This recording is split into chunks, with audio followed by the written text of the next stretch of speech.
Fig fam. Water and figs. It's lunchtime and it's a beautiful sunny day. And we've kind of made it through the intense heat of the Southeast. We're getting this nice reprieve where highs are just in the 80s and lows are like high 60s, low 70s. I'm not complaining. I'm loving it. And I have been doing some stuff here, guys. And I also have a fun lesson today. If you are new to the channel, please like, subscribe, and I hope to help you grow your own fig trees and figs for you to enjoy in your backyard. Now today, look at all these figs. I took the shade cloth down.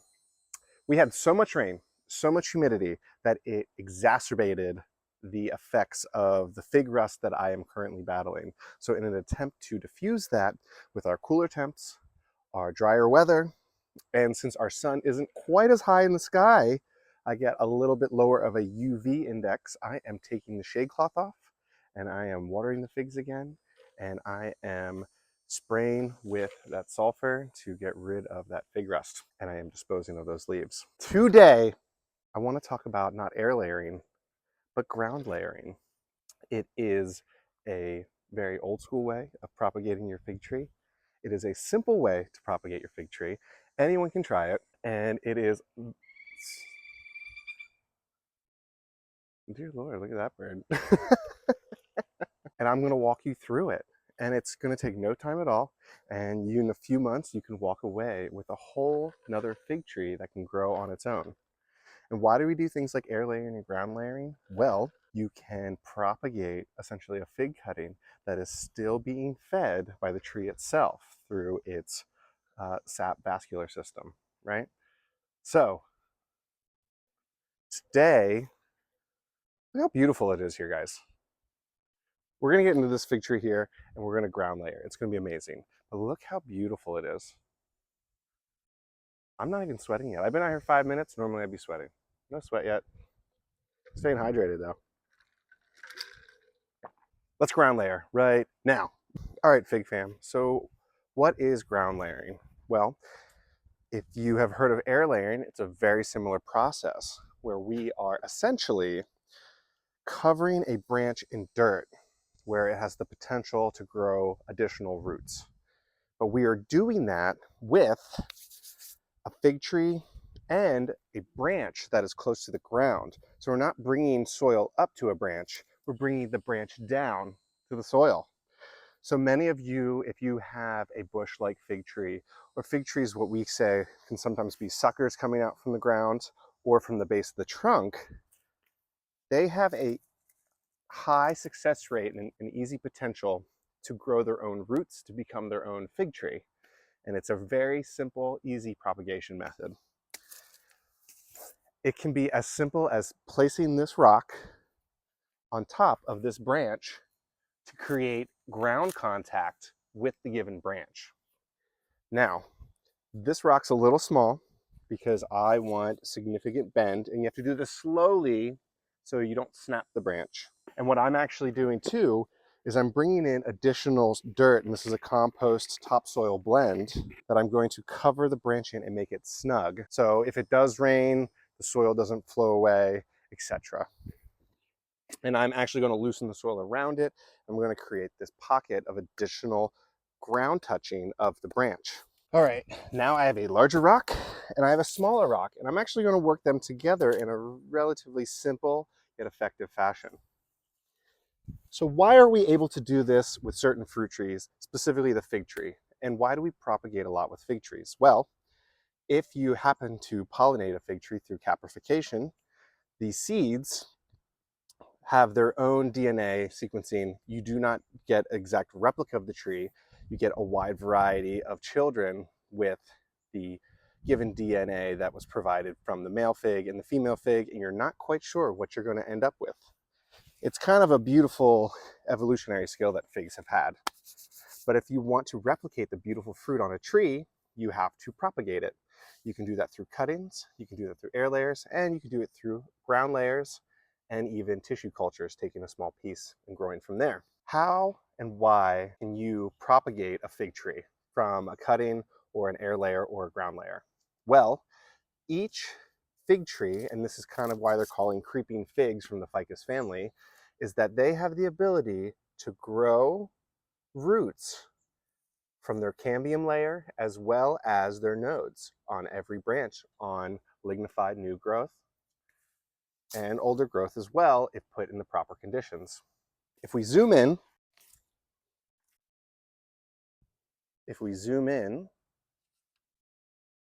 we have a node. And in every node, you can see these white little dots. You see these white little dots? And they're often referred to as rooty nodes or lenticles. Sorry, there you go. And they happen at the base of every node, and nodes are created where the leaf is. So this is the scarring of the previous leaf, and this right here is the potential for fruit to grow from or another leaf bud to create another branch. And so with the addition of these nodes, you can essentially create new fig trees from pieces of the lignified wood. Green cuttings do have the same behavior, but they're just a little weaker because the material is so new. So back to ground layering is we are going to push those lenticles down into the ground, up against the dirt where it has surface contact. And it'll encourage the fig tree that's growing right here to grow its own roots. Now, it may even have roots already in here, so we are going to hedge ourselves by growing even more roots. So this is a beautiful skill that fig trees can do. They can grow along the ground and they can expand over time. That's why many people call them creeping figs. They can do this in forests and canopies. It probably helped them get sunlight at some point if they were deep in a canopy, or if they were ever damaged, they could regrow from other sections. In human society, we are able to capitalize on that ability and cultivate them, picking and choosing our favorite fig varieties over time. Now, we do not need to expose the cambium layer through a method called scoring. We can, but sometimes when you put it up against dirt that could have all kinds of pests in it, you're opening it up to infection. So unless you have a safe medium, like a really nice potting mix or a really nice rooting mix, for ground layering, I am not going to score the bark. I am going to trust it to root on its own, using those lenticles at the nodes. So we don't need to create any sort of additional damage to the fig tree. And what I'm actually going to do is I have this mix here, and I'm going to loosen the soil around it, which you can do too, of all the parts that's not touching. And I'm going to pour this on top and kind of make like a pile. And I'm going to compact it down. I'm going to do this a few times because if it rains, this might wash away. But because I'm pushing it down into this hole, back to that sediment layer, I'm actually hedging myself that it'll stay compacted through rainfall events. And I'm also going to do one more thing. I'm going to cover with this rock to help encourage that ground touch. Right? I'm going to keep the bowl around the existing rootstock because I don't want this to get rotted in any sort of way, and it probably won't. We're just hedging ourselves. But I have this big, heavy rock, and watch what happens when I place it here. It bends right over, and it is covered up. Now you can see here, I've covered the rock up. It's covered in dirt, and the tree is on its side. The adaptability of fig trees is kind of amazing. As this grows and gets comfortable in this new position, it'll actually bend its way up to reach towards the sun. But I can help encourage it along the way by kind of creating this cantilevered piece. Keep that off the ground a little bit and help it on its way. Just a nice little rock right there. And that's as simple as that, guys. We'll come back in 1 to 2 months. We'll check to see how it's going. We are ground layering.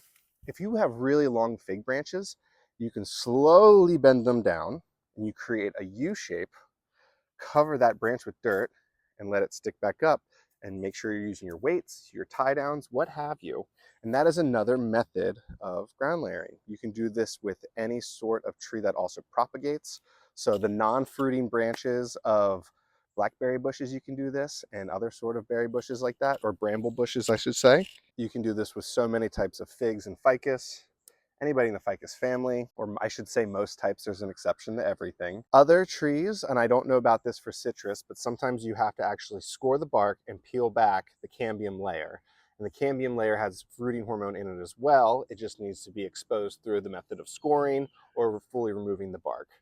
But we are trusting in all the nodes along these lenticles of this lignified one-year-old growth to reach out into the ground and create new roots. But it's kind of a beautiful thing to let nature do the work for you. This took a rock and some dirt, and hopefully I will have a whole second fig tree. I put this fig tree in the ground this year. It is a Negroni. If anyone has a Negroni, they're a great, dark, cold hardy fig that has beautiful lobe-like leaves like this. It is different than, say, your Ronde Bordeaux. The Ronde Bordeaux have finger-like leaves, but they're a little more direct spade-like. And these figs are more turbinate or long and dark, where your Ronde Bordeaux, as they say, as it sounds like in French, are round. So there are synonyms with Negroni. So if you have a Violet de Bordeaux, that is just the French strain, but it is synonymous with Negroni. If you've heard of Beers Black, that is also this type of Violet de Bordeaux fig or Negroni fig. And if you've heard of Little Miss Figgy, that is a variant that grows in a dwarf manner that came from a Violet de Bordeaux or a Negroni fig. So there are synonyms out there. It's a beautiful thing. And these figs do great in almost any climate because they're cold hardy. They do fairly well in humid weather, but they will split. Everybody has a threshold. But I like them so much that I put them in the ground here. And you can already see, I think I'm entering year 2 or 3 where I have the rule of threes applied, right guys? Main trunk, 1, 2, 3 scaffolding branches, and then trying to get 3 branches off of this.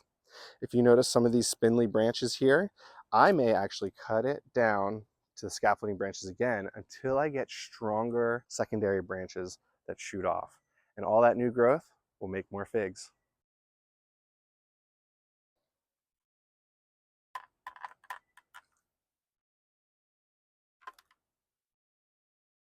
So we can see here the fig tree laid out nicely.